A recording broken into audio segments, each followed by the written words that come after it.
নির্বিশেষে ধানের শীষ তথা বাংলাদেশ জাতীয়তাবাদী দলকে আপনাদের সমর্থন দিয়ে সরকার গঠনে সহযোগিতা করেছেন। এবং যেহেতু এই সরকার জনগণের সরকার, সেই জন্য বিএনপি জনগণের জন্য এই কাজগুলো করছে। যেই কাজগুলো করলে জনগণের পেটে অন্নের সংস্থান হবে। নিশ্চয়ই আপনাদের সকলের মনে আছে, এই যে 2 মাস আগে আমরা বাজেট উপস্থাপন করেছি, 5 বছরের মধ্যে বাংলাদেশের 553টি উপজেলা আছে। প্রত্যেক উপজেলায় এখন যে 50 সদস্যের হাসপাতাল আছে, এই 50 বেডের হাসপাতাল আছে, এটিকে ইনশাল্লাহ আমরা 151 বেডের হাসপাতাল রূপান্তরিত করব যদি পৌঁছে দিতে হয়। কিছুদিন আগে দেখেছেন যে চায়নার সাথে চুক্তি হয়েছে। চায়না এই দেশে অনেকগুলো মিল কারখানা চট্টগ্রামে তৈরি করবে, যেই মিল কারখানায় আমাদের দেশের ছেলেমেয়েরা চাকরি সুবিধা পাবে, কর্মসংস্থানের সুবিধা পাবে। সেই মিল কারখানাগুলোকে যদি তৈরি করতে হয়, অর্থাৎ এই কাজগুলোকে যদি বাস্তবায়ন করতে হয়, তাহলে অবশ্যই আমাদেরকে ধৈর্য ধরতে হবে, অবশ্যই দেশের মধ্যে শান্তি রাখতে হবে। এখন মানুষ পরিবর্তন চায়। আমরা 71 সালে যুদ্ধ করে দেশ স্বাধীন করেছি। 71 সালে যুদ্ধ করে দেশ স্বাধীন করেছে। পরবর্তীতে বিভিন্ন সময় গণতন্ত্র যখনই হুমকির মুখে পড়েছে, জনগণ রাজপথে নেমে এসেছে, আন্দোলন করেছে, বারে বারে গণতন্ত্রকে রক্ষা করে ফিরিয়ে নিয়ে এসেছে। প্রিয় ভাই বোনেরা, এখন হচ্ছে আমাদের দেশ গঠন করার সময়। আমরা দেখেছি 96 সালে তাদের ভূমিকা কি ছিল। আমরা দেখেছি বিগত 17 বছরের জনগণের যে আন্দোলন, সেই আন্দোলনে তাদেরকে আমরা রাজপথে দেখেছিলেন আপনারা?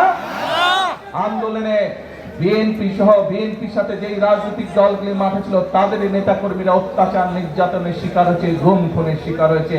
আজকে যারা বড় বড় কথা বলছে, যারা বলছে, জনগণকে যারা বিভ্রান্ত করার চেষ্টা করছে বিএনপি সরকারের বিরুদ্ধে, তাদেরকে আমরা রাজপথে বিগত 17 বছর দেখি না। আজকে এরা সংস্কার কথা বলছে। বিএনপি 2022 সালে সংস্কারের কথা বলেছে।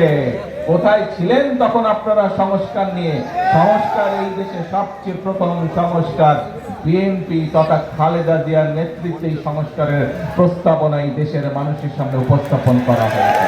তাদের প্রিয় ভাই বোনেরা, আজকে এখন সময় এসেছে দেশকে আমাদের স্থিতিশীল রাখতে হবে। কোন বিভ্রান্তকারীর কথায় বিভ্রান্ত হলে চলবে না। বিভ্রান্তকারীরা যদি বিভ্রান্ত করতে আসে অতীতের মতন, তাদেরকে সমুচিত জবাব দিতে হবে।